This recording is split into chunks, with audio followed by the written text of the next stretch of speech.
1989년 2월 28일 일본 후쿠시마현 타무라군 산간마을.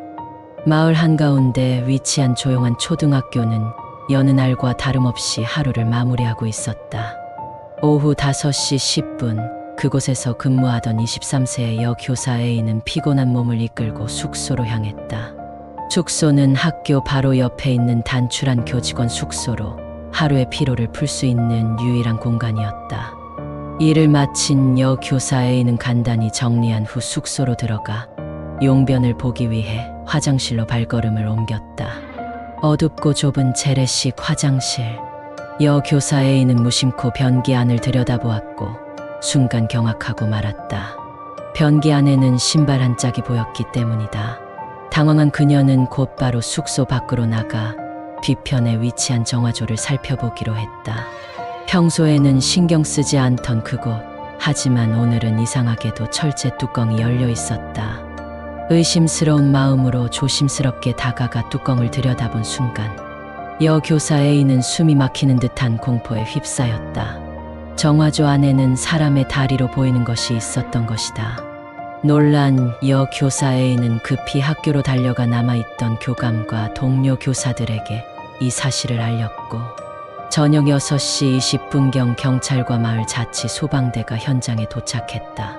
경찰과 소방관들은 정화조 안에 보이는 다리를 확인하고 시신을 꺼내려 했으나 구멍이 너무 좁아 실패했다. 결국 중장비를 동원해 정화조 주변을 파낸 후에야 정화조를 부수고 시신을 꺼낼 수 있었다. 꺼내진 시신은 한 남성이었다. 추운 겨울에도 불구하고 남성은 상의를 벗은 채로 몸을 웅크린 자세로 정화조 안에 있었다. 머리맡에는 신발 한 짝이 놓여 있었다. 시신을 꺼낸 경찰은 그를 호스로 오물을 씻어낸 후 소방서로 옮겼고 한 차례 더 깨끗하게 씻겨졌다. 부검 결과 시신의 사인은 동사 및 흉부순환 장애로 밝혀졌다. 즉, 그 남성은 살아있는 상태에서 정화조 안에 들어갔고 추운 겨울 날씨와 좁은 공간에서 몸을 웅크린 채 호흡곤란과 추위로 인해 사망한 것이다. 이 남성은 마을 근처에서 부모님과 할머니와 함께 살던 26세의 칸노 나오유키였다. 그는 마을 주민들 사이에서 평판이 좋았던 젊은 청년으로 고등학생 시절 밴드 활동을 했고 후쿠시마 원자력 발전소의 유지보수 회사에서 영업사원으로 근무하며 활기차고 성실한 모습으로 인기를 끌었다. 마을 청년회의 오락부장을 맡을 정도로 사람들과의 교류도 활발했던 그는 언제나 예의 바르고 친절한 청년으로 알려져 있었다. 그런 그가 갑자기 그것도 교사 숙소의 정화조 안에서 사망했다는 소식은 마을 주민들에게 큰 충격을 주었다. 처음 경찰은 칸노 나오유키가 우발적으로 정화조에 들어갔다가 동사한 단순 변사 사건으로 결론을 내렸다. 특히 경찰은 그가 여교사 A의 용변을 훔쳐보려 했을 가능성을 제시했지만 주민들과 가족들은 이 결론에 동의하지 않았다. 나오유키는 평소 성실하고 예의 바른 성격으로 그런 행동을 할 사람이 아니라고 믿었다. 그의 성품을 아는 사람들에게 경찰의 추측은 도저히 납득할 수 없는 모욕적인 주장으로 받아들여졌다. 실제로도 많은 의문점들이 있었다. 먼저 사건이 발생한 시기는 겨울의 한가운데였다.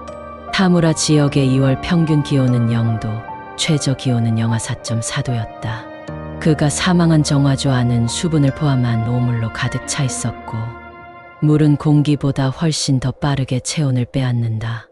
이런 추운 환경에서 누군가가 자발적으로 정화조 안에 들어갔을 가능성은 매우 낮았다.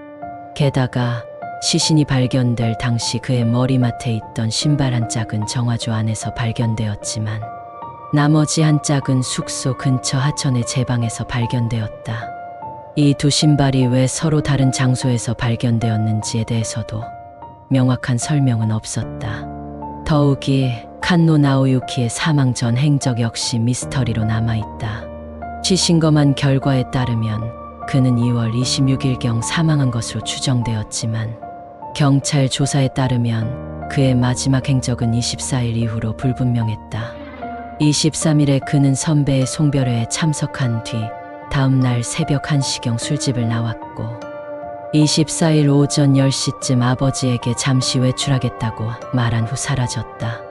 이후 가족들은 그가 돌아오지 않자 수색을 시작했고 27일 그의 승용차가 교사 숙소 근처의 농협 주차장에서 발견되었다. 차는 비스듬히 주차되어 있었고 열쇠가 꽂힌 채로 발견되었다.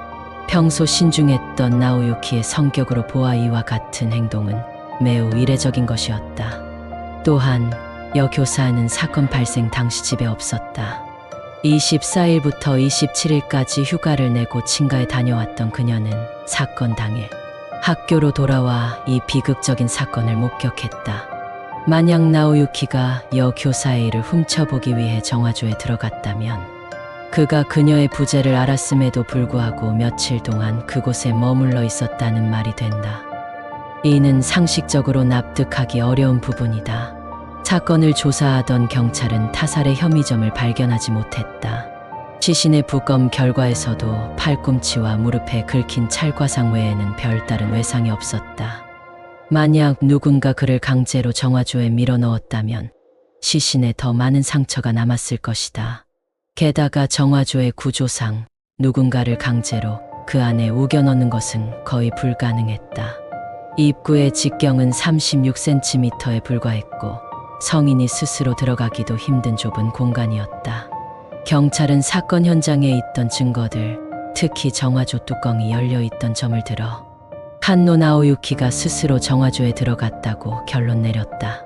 타살이 아닌 사고사로 처리된 것이다. 하지만 마을 주민들은 여전히 그의 죽음에 대해 의문을 품고 있다. 그날 그는 왜 교사 숙소의 정화조에 들어갔을까?